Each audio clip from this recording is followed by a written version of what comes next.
This is the Sky News Weekly Business Roundup. I'm Naomi Kerbel, bringing you the big business stories from the past 7 days.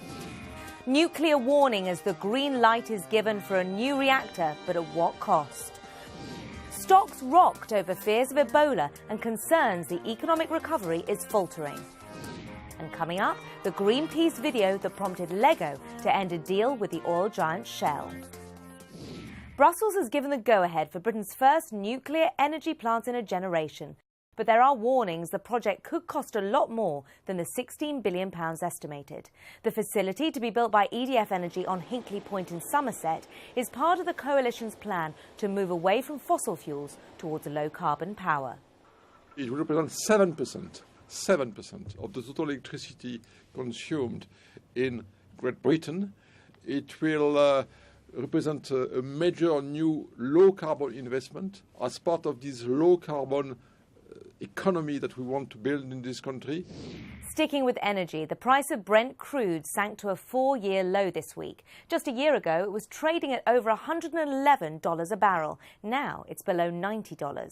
The US shale boom is producing record amounts of new oil. It means OPEC may be forced to intervene. It last did so at $85 a barrel. The price drop meant energy stocks slumped. That, combined with the threat of Ebola spreading, led to the Dow falling to a 1-year low.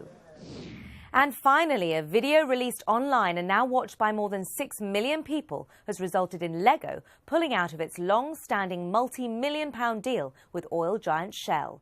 Everything is awesome. The world-famous building blocks are currently sold at Shell petrol stations in dozens of countries. But now, as a result of the viral campaign by Greenpeace, the contract will not be renewed. Well, I think it's a sign of the times that fossil fuel companies are becoming toxic and other brands don't want to be associated with them. I think it's part of a larger trend that we're seeing with museums that have fossil fuel sponsorships being targeted and dropping those sponsorships.